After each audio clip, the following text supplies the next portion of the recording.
బాపట్ల నియోజకవర్గంలో ఎన్నికల వేడి ఉధృతమైంది. ప్రధాన పార్టీలైన తెలుగుదేశం, వైసీపీ అభ్యర్థులు నువ్వానేనా అనే రీతిలో తమ ప్రచారాలను ఉధృతం చేశారు. దీనిలో భాగంగా Bharatiya Janata party, Telugu Desam party, Janasena party ఉమ్మడి అభ్యర్థి వేగేశన నరేంద్ర వర్మ నేడు తన నామినేషన్ దాఖలు పరిచారు. తన నామినేషన్ ప్రక్రియ అల్లూరులోని శ్రీ లక్ష్మీ నరసింహస్వామి దేవాలయం వద్ద నుండి మొదలైంది.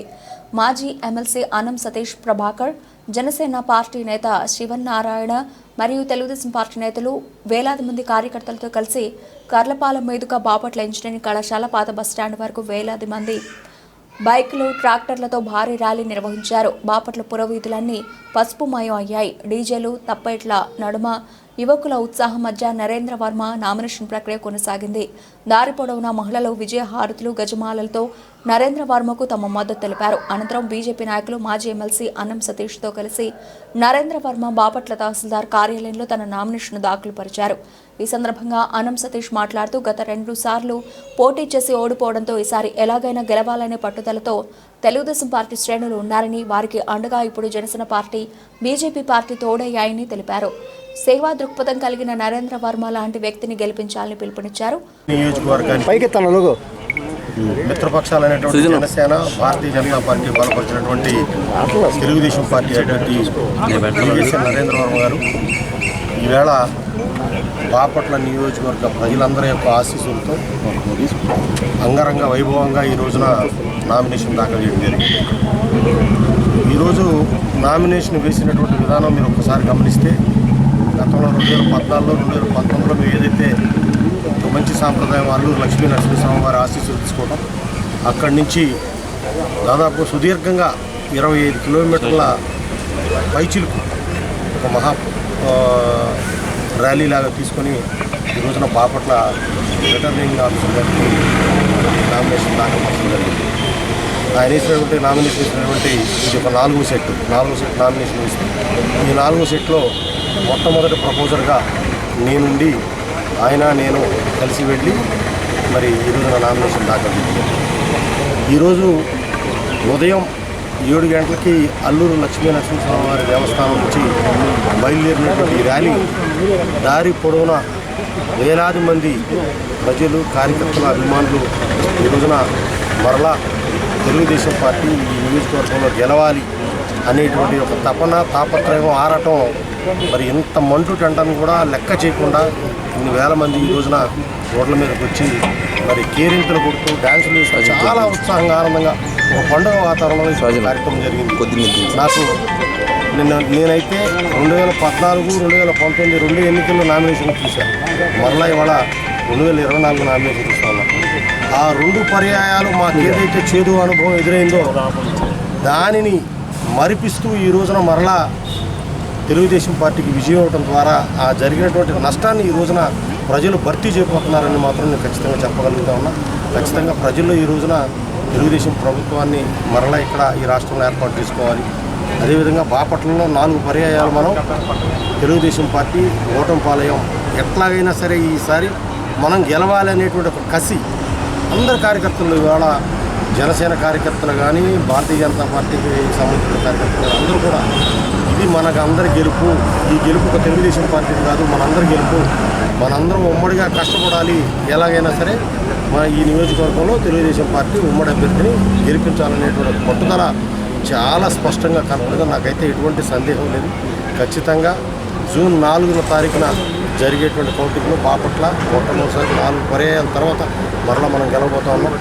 కానీ ఈ రోజున తెలుగుదేశం పార్టీ కార్యకర్తలని, నాయకుల్ని, అదేవిధంగా జనసేన నాయకుల్ని అప్రమత్తంగా ఉండమని కోరుతా ఉన్నాయి. ఇక్కడి నుంచి ప్రలోభాలు ఉంటాయి, రకరకాలైనటువంటి ఇబ్బందులు ఉంటాయి, రకరకాల సమస్యలు సృష్టిస్తారు.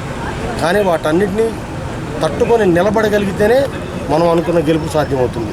మే 13 జరిగేటువంటి ఎన్నిక వరకు కూడా ఇవాళ ఎంతైతే ఉత్సాహంగా ఈ రోజున నామినేషన్లో కార్యక్రమంలో పాల్గొన్నారో అంతకు మించినటువంటి ఉత్సాహంలో 3 పార్టీలటువంటి కార్యకర్తలు, నాయకులు అందరూ కూడా సమిష్టిగా కలిసికట్టుగా పనిచేస్తేనే మనం అనుకున్నది సాధించగలుగుతాం. చిన్న కమ్యూనికేషన్స్ కానీ సరిగా నాకు చెప్పలేదు, నిన్న నాకు పిలవలేదనో, లేకపోతే మరొకటనో కాకుండా మన అందరి అంతిమ లక్ష్యం తెలుగుదేశం పార్టీ అభ్యర్థి నరేంద్ర వర్మ గెలిపే మన యొక్క ఉమ్మడి లక్ష్యం. ఆ లక్ష్యం దిశగా మనం ముందుకు వెళ్ళాలని అన్ని పార్టీల వాళ్ళు సమన్వయంతో ముందుకు నడుచుకుంటూ మే 13న ఎన్నిక జరిగి ఆ లాస్ట్ ఓటు పోలయ్యే వరకు కూడా మనం అందరం కూడా ఇదే బాధ్యతతో ముందుకు పోతే, ఇదే ఉత్సాహంతో ముందుకెళ్తే ఖచ్చితంగా మనం అనుకున్నటువంటి విజయాన్ని సాధించగలుగుతాం. అనంతరం నరేంద్ర వర్మ మాట్లాడుతూ ప్రజల్లో ఎంతో మంచి పేరు ఉన్న అన్న సతీష్ లాంటి నాయకుడు తనకు తోడుగా ఉండడంతో తన గెలుపు తథ్యమన్నారు. ప్రజలకు సేవలు అందించాలనే ఆలోచనతో తాను రాజకీయాలకు రావడం జరిగిందని తనకు ఓటు వేసి గెలిపించాల్సిందిగా కోరారు. తెలుగుదేశం పార్టీ కూటమి అభ్యర్థిగా లక్ష్మీ నరసింహస్వామి, చందోళ్ళు బగళాముఖి అమ్మవారు, అలాగే బాపట్ల భావనారాయణుడు, పోలేరమ్మ తల్లి, ప్రభు అయిన యేసయ్య, అట్లాగే ఇలా అందరూ ఆశీస్సులతో మేము ఈరోజు నామినేషన్ కార్యక్రమం పూర్తి చేశాం. ఈ నామినేషన్ కార్యక్రమంలో మాజీ ఎమ్మెల్సీ అన్నం సతీష్ ప్రభాకర్ గారు, అలాగే మాతో పాటు ఎంపీ అభ్యర్థి తెన్నేటి కృష్ణప్రసాద్ గారు, అలాగే నరేంద్ర వర్మ అనే నేను, తెలుగుదేశం పార్టీ కార్యకర్తలు, జనసేన పార్టీ కార్యకర్తలు, భారతీయ జనతా పార్టీ నాయకులు, కార్యకర్తలు అందరూ ఐకమత్యంతో కలిసికట్టుగా బాపట్లలో ఈసారి గెలవాలి అని జోరుగా, హుషారుగా, ఎంతో ఉత్సాహంగా, ఉల్లాసంగా కేరింతలు కొడుతూ, డాన్సులు వేస్తూ, డప్పులు మోగిస్తూ అందరూ మనం గెలవాలి గెలవాలి అని ఒకరికి ఒకళ్ళు కంగ్రాచులేషన్స్, అభినందనలు చెప్పుకుంటూ ఈరోజు ఎంతో హుషారుగా నామినేషన్ ప్రక్రియ చేశాం.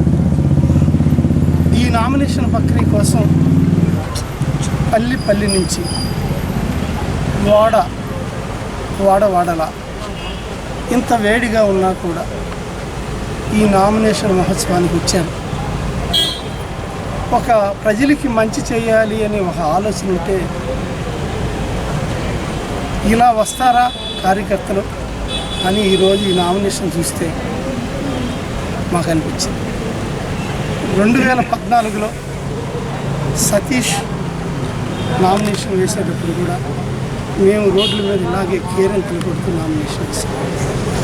చాలా కొద్ది మెజార్టీతో అప్పట్లో మేము ఓడిపోవటం జరిగింది. దాని ముందర కూడా ఓడిపోవటం జరిగింది. ఇలా 4 పర్యాయాల నుంచి ఓడిపోతున్నాము ఏంటి ఈ బాపట్ల అని తెలుగుదేశం పార్టీ కార్యకర్తలే కాదు, ప్రజల్లో కూడా కసి పెరిగింది. మార్పుకి శ్రీకారం చుట్టాలని ప్రజలు డెసిషన్ తీసుకున్నారు. ఆల్రెడీ ఒక దుర్మార్గపు ప్రభుత్వాన్ని, ఒక అవినీతి ఎమ్మెల్యేని ఈ ప్రాంతం నుంచి మనం పంపించేయాలి. అది గౌరవం.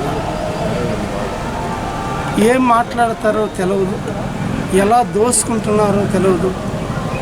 కను సైకిల్లోనే అధికారం అంతా చెలాయించి బాపట్లేదో సొంత జాగీర్లాగా ఇది నాది అనుకునే ఇటువంటి ఎమ్మెల్యేకి బుద్ధి చెప్పాల్సిన అవసరం ఉందని ఈ నామినేషన్ పందా పూర్తయ్యాక ఈ ప్రెస్ మీట్లో నేను ప్రజలకు పిలిపిస్తాను.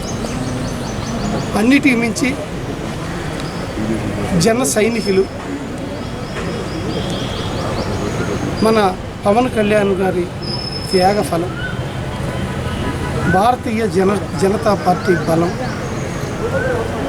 తెలుగుదేశం పార్టీ వీళ్ళిద్దరితో కలిసి రాష్ట్రాన్ని రీబిల్డ్ చేయాలి. అక్కడ ఎన్డీఏ ప్రభుత్వం, మన స్టేట్లో ఎన్డీఏ ప్రభుత్వాన్ని ఏర్పాటు చేసి భారతీయ జనతా పార్టీ అభ్యర్థిగా, అలాగే మన తెలుగుదేశం పార్టీ అభ్యర్థిగా, జన సైనికులు బలపరిచిన అభ్యర్థిగా నేను వాళ్ళతో కలిసి రాబోయే 5 ఏళ్ళు ప్రయాణం చేస్తున్నా. అందరూ సుదీర్ఘమైన చర్చల ద్వారా మంచి నిర్ణయాలు తీసుకుని ప్రజలకి 10 మందికి మేలు చేసే విధంగా రేపు పాలన ఉండాలి. అవినీతికి ఏమాత్రం అవకాశం లేకుండా మంచి పాలన అందియాలి. బాపట్ల ప్రజలకి ఎవరి పని వాళ్ళు చేసుకునేటట్లుగా అవకాశం కల్పించాలి. ఎమ్మెల్సీగా అన్నం సతీష్ గారు చేసిన టైంలో అట్లా జరిగింది. మరలా అటువంటి పందాన్ని మేము రాబోయే రోజుల్లో ప్రజల్లోకి తీసుకెళ్తాం. ఎవరు కూడా ఎమ్మెల్యేలకు కానీ రాజకీయ నాయకులకు కానీ ఫోన్ చేయకుండా వాళ్ళ పనులు వాళ్ళే అధికారుల దగ్గర తీసుకోవాలి. వ్యాపారస్తులు స్వతంత్రంగా వాళ్ళ వ్యాపారాలు వాళ్ళు చేసుకోవాలి. ఎవరి మీద ఏ రాజకీయ నాయకులు అహంకారాలు అలాగే జులుం విధించకుండా స్వేచ్ఛగా పౌరులందరూ బతికే విధంగా బాపట్లను డెవలప్ చేయాలని ప్రధానమైన ఉద్దేశం.